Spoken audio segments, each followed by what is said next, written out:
100,000 rand. That, the state told the Johannesburg courtroom, was a portion of the compensation to kill the complainant. Today, Vusimuzi Matlala stands in the dock and his own wife stands beside him. Case SS98 of 2025, the state versus Musa Kakana and others. 25 counts, conspiracy to commit murder, attempted murder, read with section 51(1). And the court spelled it out to every accused. That means life imprisonment on conviction. An AK-47 assault rifle. A shooting at Centurion Golf Estate in August 2022. Another on the corner of Bryanston Drive in October 2023. Then the money, 20,000 rand, then 100,000 rand, allegedly moved through business accounts, and a false invoice, the state alleges, created by a funeral parlour for 70,000 rand. Matlala's wife, charged as an accessory after the fact, facing that same minimum sentence, and with money laundering carrying up to a 100 million rand fine or 30 years. Every accused pleaded not guilty. And before a single witness spoke, the lawyers went to war over whether this trial would even run. If you want every second of this case, hit like, subscribe, and ring the bell. Let's go inside. Thank you, Ms. Ludu.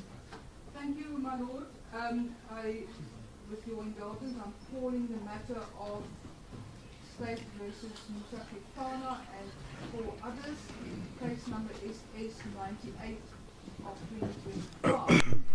My lord, the matter is placed before your lordship for trial today.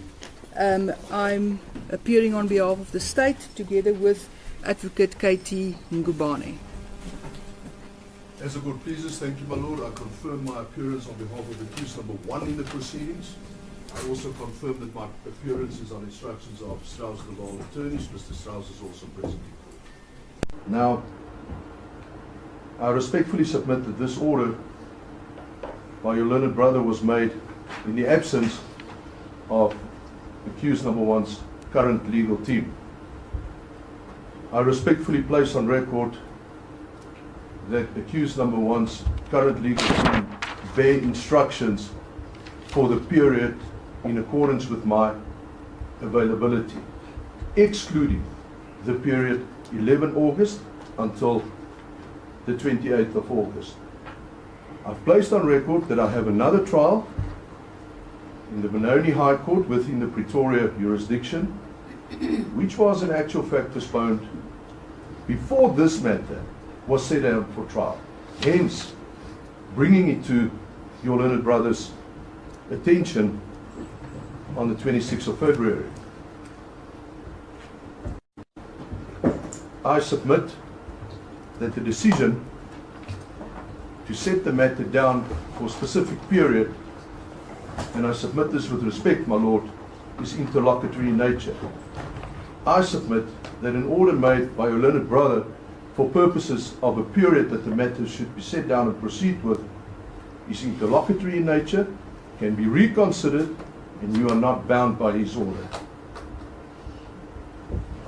My lord, it is so that my client in the Benoni matter is also in custody. It is also so that likewise accused number 1 and the remainder of the accused in causa, accused in the Benoni matter, also has constitutional rights and a right to a speedy trial. I have committed to that particular matter. I've already consulted with the accused in that particular matter, and it would then, at this early advanced stage, be my application that this matter stand down for the period 11 August until the 28th of August. I will then be available again from the 31st of August until the 18th of September. I think what is, and I submit this with respect, what is of significance is the fact that the period that I am available to proceed with this trial is in actual fact 30 days. what is of further significance is your Lordship's utterances that this matter is set down for a period of 30 days. With respect,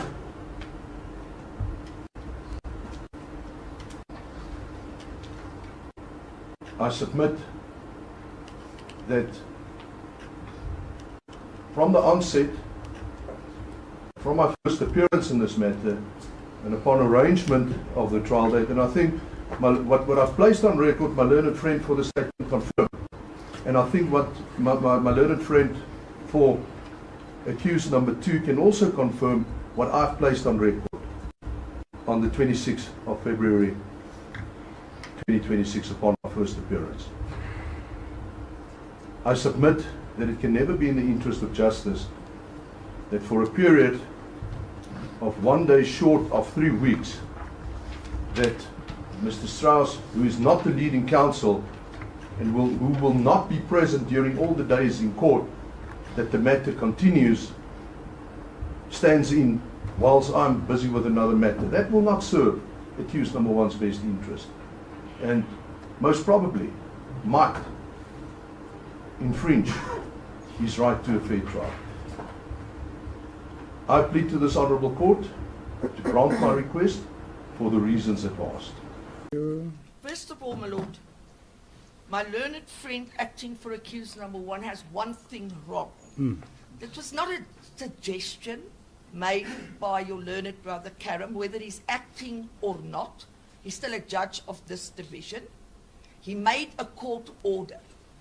And I can do no better when it comes to court orders. But before I go there, maybe I just want to place the following on record. Up till this morning, nobody informed either myself or my attorney of the fact that this application is going to commence.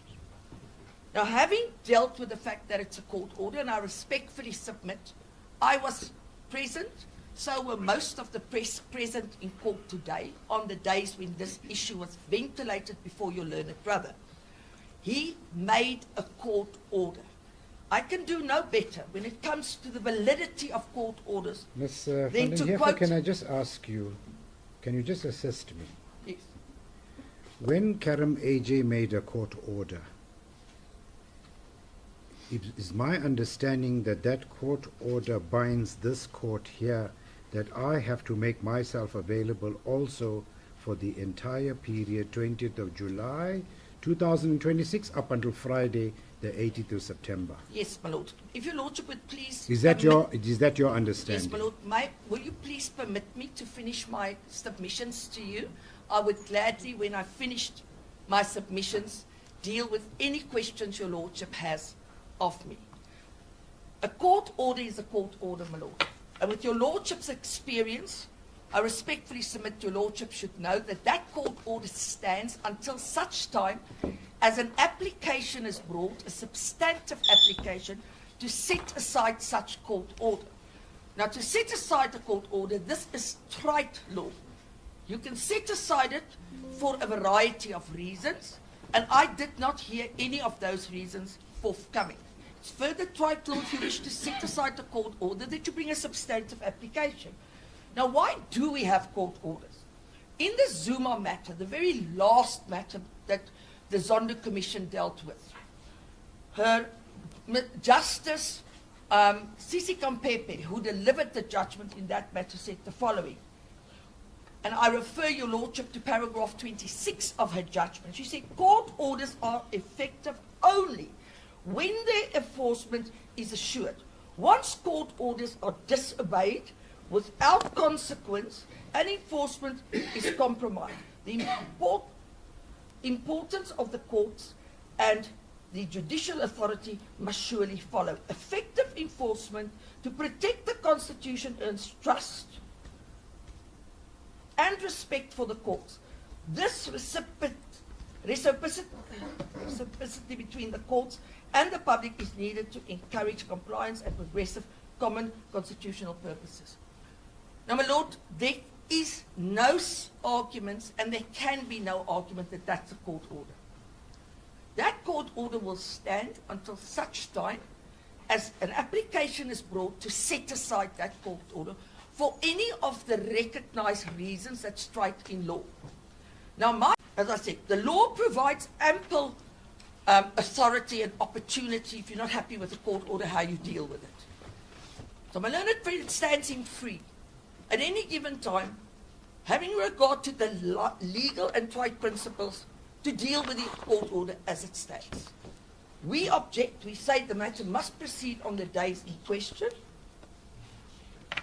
We say that your lordship has no choice, respectfully, because it is a court order. It's not just some throwaway comment made or a obiter expression by Mr. Justice Karum. He made a court order.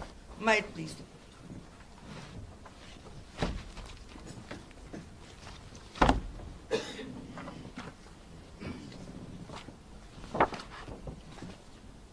When was this, in June or in February? My lord, it was throughout. There was a No, but just give me the date. if your lordship will have to give me a second so I can give No you the problem. dates. Just give me the date. I will give you. So I know it was argued on the 30th of June. 30th of June. Yes, it was argued then. That was the date when Mr. Strauss first came on record. It was again ventilated on that day, his So you non-availability. say 30th of June, eh? Yeah. And each and every appearance from the first date, the issue was raised time and time again. Mr. Gissing is not available. The matter can't continue by various attorneys appearing or counsel appearing. Mr. Justice Karum had due regard to the arguments that were presented to him. And notwithstanding the submissions placed before him, he made it clear that the court order is there, the court order should be obeyed. He's made his court order, and the parties are to adhere to the court order. This was said on each and every, your lordship has in front of you the court file. You would notice that there's a number of dates on which we appeared. On each of those dates, I inform your lordship, as an officer of the court, this issue of Mr. Gissing's non-availability was argued. It was Justice Karum had regard to those issues. He was alive to it. He heard the arguments. And nothing was persuasive enough for him to change his court order at that point in time. On the 30th of June, on the 30th day of June 2025. 26. 26. Yes. This is the order of the court. Per Karum AJ. It reads as follows. The matter is postponed for trial to 20 July 2026. Number 2. The NDPP is ordered to respond to the reps made to it business on 10 July 2026. In custody, accused number 4 bail, extended and warned. Then the date is incorrect. My attorney gave me the date. If your lordship would Let's go to the 17th of June 2026. Karum AJ. So now we're going backward, okay? Yes, my lord. By agreement, matter is postponed to 30th of June 2026 to confirm funding by accused 1 and status of reps by accused number 5, to which no response has been received by NDPP. Accused 1 to 3 in custody, accused 4 and 5 on bail, extended and warned, accused 5 excused from attending. That was on the 17th of June. 2 days before that, on the 15th of June, Karum AJ, by agreement, matter is postponed to the 17th of June 2026 for accused 1's attorney to appear. Mr. Radebe is given leave to withdraw, gives court undertaking to hand to accused J7 and that accused 2 will receive medical attention at the prison in respect of his eyes. Accused 1, 2 and 3 in custody, accused 4 on bail and extended, accused on bail and extended to trial date, accused 5. That is the 15th of June. 26th of February, I think that's where we'll start from. It says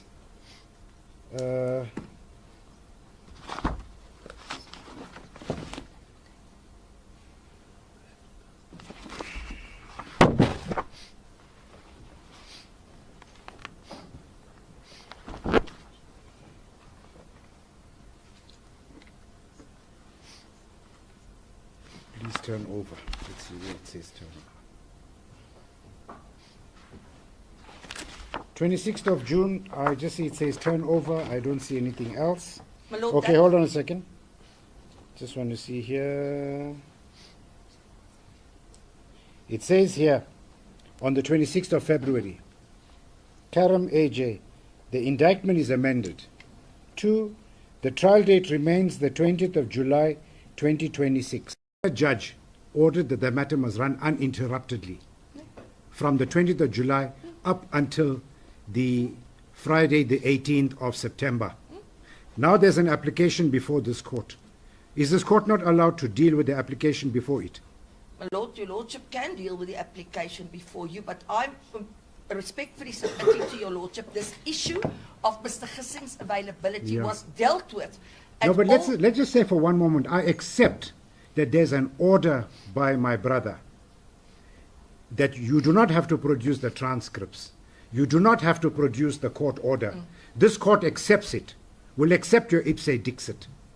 So let's move from that perspective. But look- Are you then saying that despite the fact that this court is now faced with an application before it today, it cannot entertain the application? Your Lordship can entertain the application, but if that is the way your Lordship is leaning in this matter, then I'm going to ask that the matter stand down so that my client, we can prepare a substantive answer to your Lordship under oath as to why this matter should not be Okay. postponed on those particular days, Good. which deals with my client's prejudice in this matter, if the matter is to stand down, to deal with the submissions that were made before, to deal with the fact that counsel, meaning myself and my attorney, had to turn away work and work that I was already allocated for this period, and it was placed on record, that work was passed on to other counsel to do.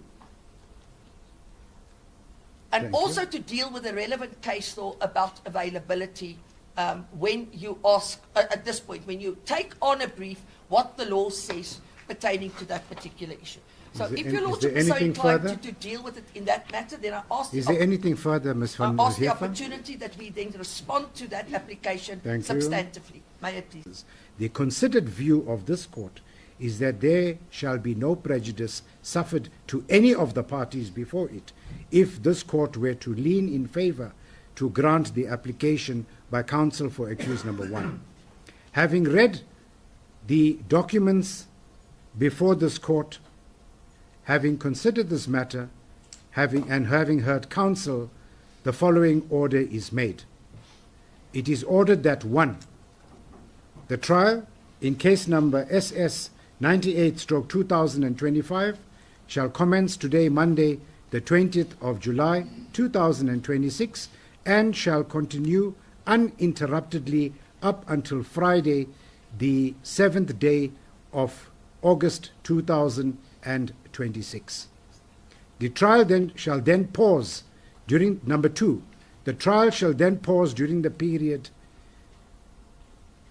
Tuesday, the 11th of August 2026, up until Friday, the 28th day of August 2026. 3.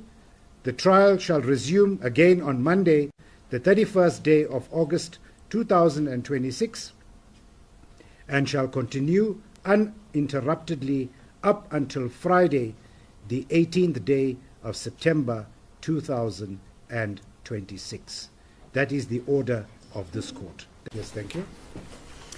Count 1 is that of conspiracy to commit murder against accused number 1, 2, and 3, in that on or about the period leading up to the 10th of August 2022 and at or near Pretoria or another place unknown to the state and within the jurisdiction of the North Gauteng Division, Pretoria, the accused unlawfully and intentionally conspired with each other to aid or procure the commission of or to commit an offence, to wit, the unlawful and intentionally killing of Mr. Madoda Johannes Sibanyone, my Lord, and I've already indicated there on the indictment that centralization was granted with regard to counts 1 to 8.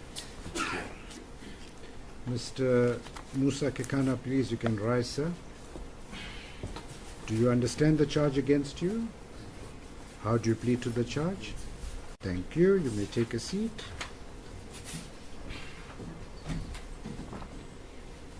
Mr. Floyd Mabusela, sir, you may rise. Count number 1, the conspiracy to commit murder. Do you understand this charge against you, sir? Yes. How do you plead?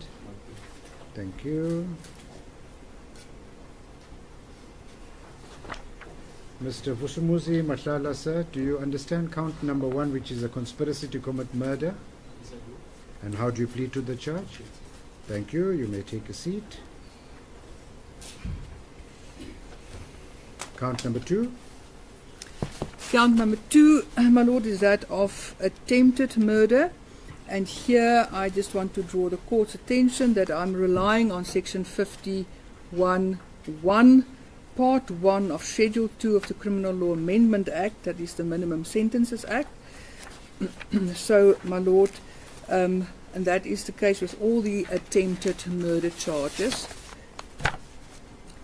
In that on the 10th of August 2022 and at or near John Foster Avenue, Centurion Golf Estate, and within the jurisdiction of the North Gauteng Division, Pretoria, accused number 1 and 2, with the knowledge and on instruction of accused number 3, that unlawfully and intentionally attempt to kill Madoda Johannes Sibanyoni by shooting at him and wounding him. Count number 2, accused number 1, sir, Mr. Kakana. Count number 2, the charge of attempted murder. Do you understand this charge against you? And how do you plead to this charge? Thank you.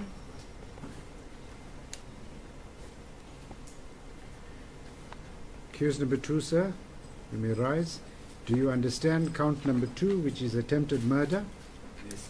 How do you plead to the charge? Thank you. Accused number 3, sir, do you understand the charge against you? How do you plead to the charge? Thank you. The place Sorry, referred one second, Ms. Luru. This, every count of attempted murder is read with section 51(1). Yes, my lord, and I would like the court to confirm that. Just place on record, when you say section 51(1), just indicate to the accused the provisions of section 51(1). Is that of life imprisonment, my Yeah, lord? just indicate so that they understand before they plead to the charge. Yes, my lord, I will do so. So that is then schedule, part 1 of schedule 2 of section 51(1) of the Criminal Law Amendment Act 105 of 97, which now provides for life imprisonment even for attempted murder. Okay, count number 3, yes, proceed. So count 3, in that on the same time, date and place referred to in count 2, accused 1 and 2, with the knowledge of accused number 3, that unlawfully and intentionally attempt to kill Sandile Welcome Masimule by shooting at him. Accused number 1, you may rise, sir. Count number 3 is the charge of attempted murder, and I just wonder at the outset, I'll explain it to you at a later stage, but the state has preferred to charge you with attempted murder, read together with the provisions of section 51 subsection 1, which provides that in the ordinary course of business, unless there are truly seen to be substantial and compelling circumstances present, that the court ordinarily impose the sentence of life imprisonment in the event of a conviction. Do you understand that particular schedule that the state has indicated? In respect of count number 3, the attempted murder, do you understand this charge against you? How do you plead to the charge? Count 7 is that of the illegal possession of a prohibited firearm, an AK-47. My lord, that your lordship will find the reference to the specific legislation is, your lordship will find that on page 2, it is a contravention of section 41A, read with section 1, 103, 117, 120, brackets 1, brackets A, and section 121, read with schedule 4, and read with the provisions of, again, minimum sentences, section 51(2) and part 2 of schedule 2 of the Criminal Law Amendment Act 105 of 97, as amended, and further read with section 250 of the Criminal Procedure Act, as amended. That is then prohibited firearm, and I read that count out now.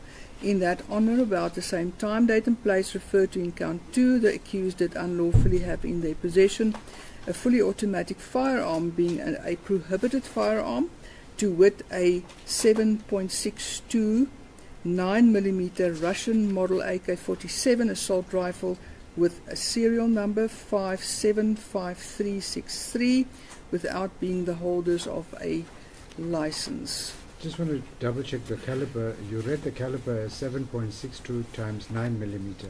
The indictment shows 39 No, my lord, that millimeter. is, if I can just go back there, it's a .762 39mm. I thought I heard you saying 9mm. Apologies if I said that. I meant to say 39mm. Good. Thank you. Accused number 1, sir. Count number 7, the state is charging you with illegal possession of a prohibited firearm, which is an AK-47. Do you understand this charge against you? How do you plead to this charge? Thank you. So, my lord, as your lordship will see from the indictment, I've divided the 25 charges as to and grouped them together as per incident. So the first incident was the Sibonyoni incident. So now we move over to the Tobiani incident. Count 9, a conspiracy to commit murder against accused number 1, 2 and 3 in that on or about the period leading up to 17 October 2023 and at or near Johannesburg or another place unknown to the state within the jurisdiction of the Gauteng local division, Johannesburg, the accused unlawfully and intentionally conspired with each other to aid or procure the commission of or to commit an offence, to wit, to unlawfully and intentionally kill Tebogo Tobijane. Accused number 1, on count number 9, the conspiracy to commit murder where the complainant is one Tebogo Tobijane. Do you understand this charge against you? How do you plead to the charge? Thank you. Count number 10, 11 and 12 then again deals with attempted murder and again with the provisions of the Minimum Sentences Act, my lord. Count number 10, attempted murder, accused 1, 2 and 3 and accused 4 as an accessory after the fact in that on the 17th of October 2023 and at or near the corner of Bryanston Drive and Wilton Drive, Johannesburg, within the jurisdiction of the Gauteng local division, Johannesburg, accused 1 and 2 with the full knowledge and on instruction of accused number 3 did unlawfully and intentionally attempt to kill Tebogo Tobijane by shooting at her. Accused number 1, sir, the count number 10 is one of attempted murder, also read with the provisions of section 51(1). Am I right, Ms. Little? That is correct, sir, my lord. Do you understand this charge against you? How do you plead to this charge? Not guilty, thank you. Accused number 2, sir, do you understand count number 10 against you? Yes, sir. How do you plead to the charge? No problem. Thank you. Accused number 3, sir, do you understand count number 10 against you? Yes, sir. How do you plead? Sorry, not guilty. Thank you. Accused number 4, ma'am, do you understand count number 10, the charge of attempted murder? How do you plead to the charge? Thank you. Ms. Little, can I just ask you a question? In respect of the charge of attempted murder, accused number 4 is being charged as an accessory after the fact. That's correct, Just sir. help me with the 51(1). My lord, It's also applicable to her. I think one should also, just for safety's sake, I'll just have to go and take the check, but I think for safety's sake it should also be explained to her. Okay, so let me just explain it to you. Ma'am, you may rise. So the state in count number 10 is charging you with attempted murder, but they're saying that you're being charged as an accessory after the fact. But you will remember and recall that in respect of the charges of attempted murder, the state is preferring the provisions of section 51 subsection 1, which provides that in the event of a conviction on the charge of attempted murder, the ordinary prescribed minimum sentence to be imposed by a court, unless there are truly seen to be substantial and compelling circumstances that may cause it to deviate, would be one of life imprisonment. The state says for now it is asking the court to draw that to your attention. It may change its position later on in the trial. But just remember that that is what the state is intending to charge you with at this stage. So don't forget, okay? Good. You may be seated. Thank you, Ms. Leroux. Thank you, my lord. Then account number 11, again attempted murder, the same, accused 1 to 3 and accused 4 as an accessory after the fact, in that on the same time, date and place referred to in count 10, accused 1 and 2 with the knowledge of accused number 3 did unlawfully and intentionally attempt to kill Anele Alicia Malinga by shooting at her and wounding her.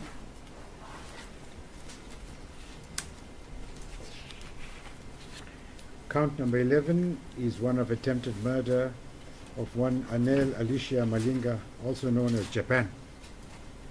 Accused number 1, do you understand this charge against you? How do you plead to the charge, sir? Not guilty, thank you. Accused number 2, sir, do you understand this charge against you? Yes, sir. How do you plead to the charge? Not guilty. Thank you. Accused number 3, sir, do you understand this charge against you? Yes, sir. How do you plead to the charge? Thank you. Accused number 4, ma'am, you've also been charged on this count as an accessory after the fact. Do you understand this charge against you? How do you plead to the charge? Thank you. Count number 15, my lord. Now we get to the money laundering charge. That is against accused number 2, 3 and 4. No, it says 2, 3 and 5. Sorry, 2, 3 and 5. Correct. 2, 3 and 5.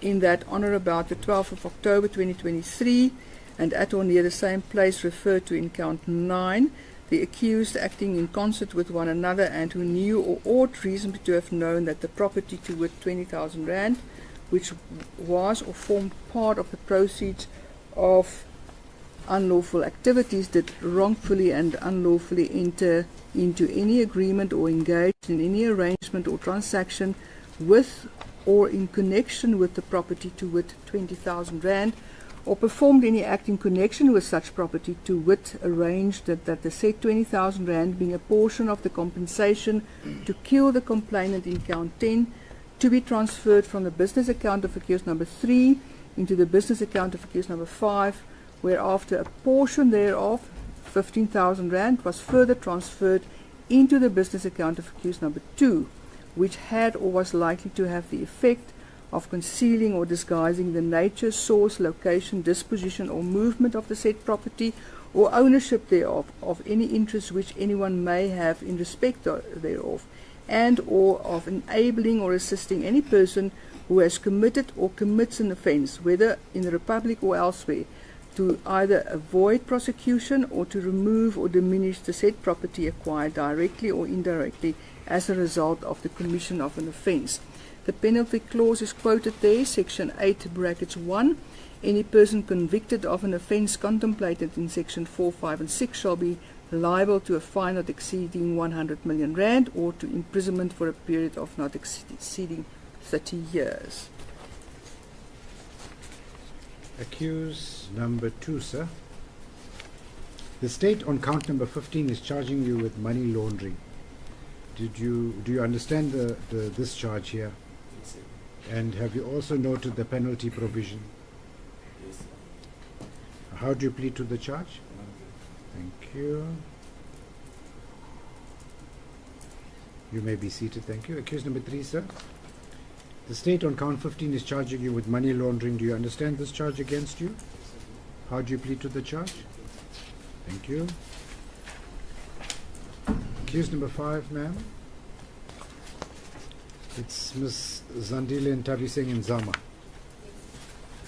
Count number 15, do you understand the charge of money laundering against you?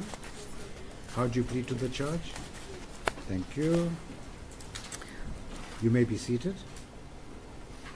I can just refer the court again to page 3 of the indictment, my lord, where reference is made to the particular section of POCA, that is contravention of section 4A/B 1/2, read with the provisions of section 1 and the section 8 of the Prevention of Organised Crime Act number 121 of 1998. Further also read with section 51(2) part 2 of schedule 2 of the Criminal Law Amendment Act. In other words, there's also a minimum sentence in place there.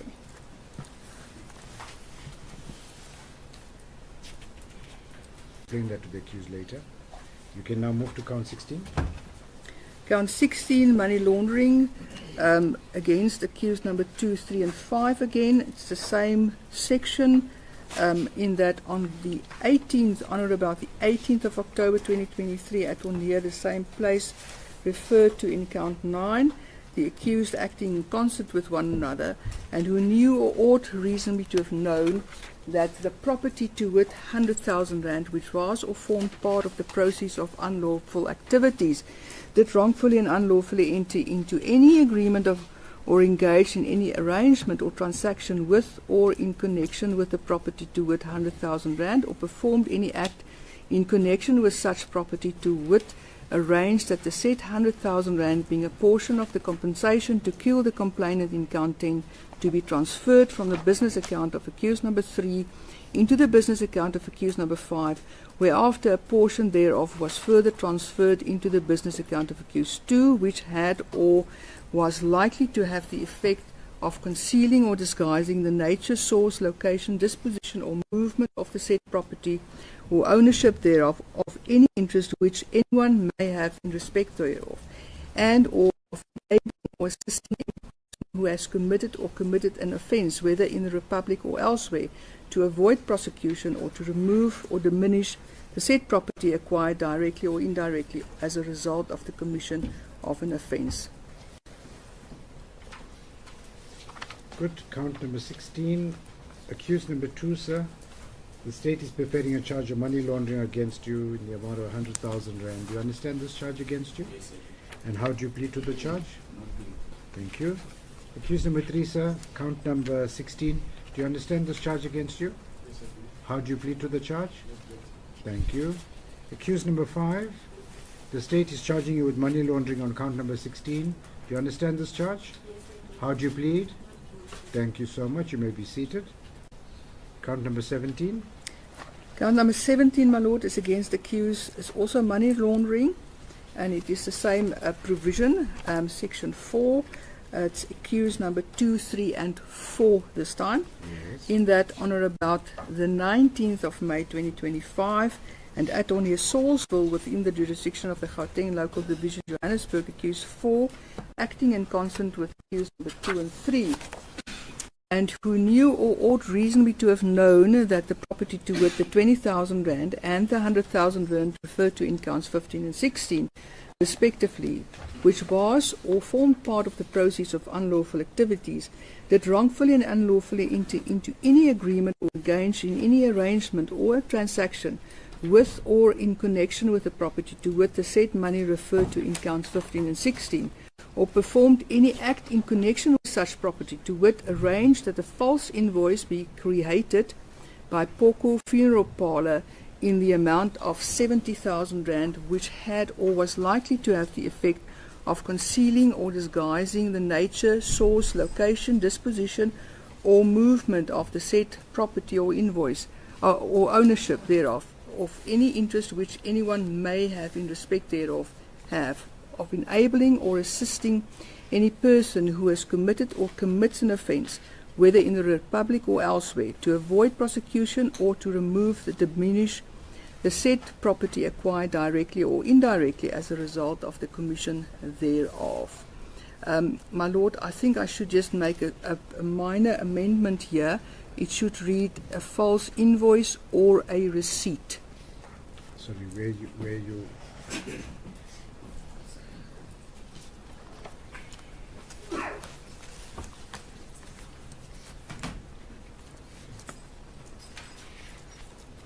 Sorry, where you want to put your receipt in?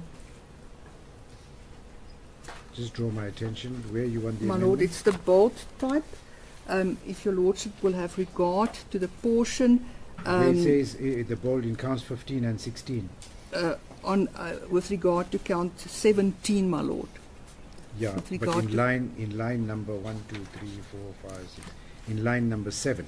That's correct, sir, my where lord. it reads, arranged that a false invoice, and you want the included and or receipt. That is correct, sir, my lord. Let me just hear. Mr. Khassing, any objection to that amendment No being made? objection, thank you. Mr. Groviesa? No objection, my lord. No Ms. Van Diever, thank you. Mr. Chauke? No objection. Thank you. The state in count number 17 brings an application for the amendment of the indictment to include in line number 7 on count number 17 to read as follows: arrange that a false invoice to include and or receipt be created by Poco Funeral Parlour in the amount of 70,000 rand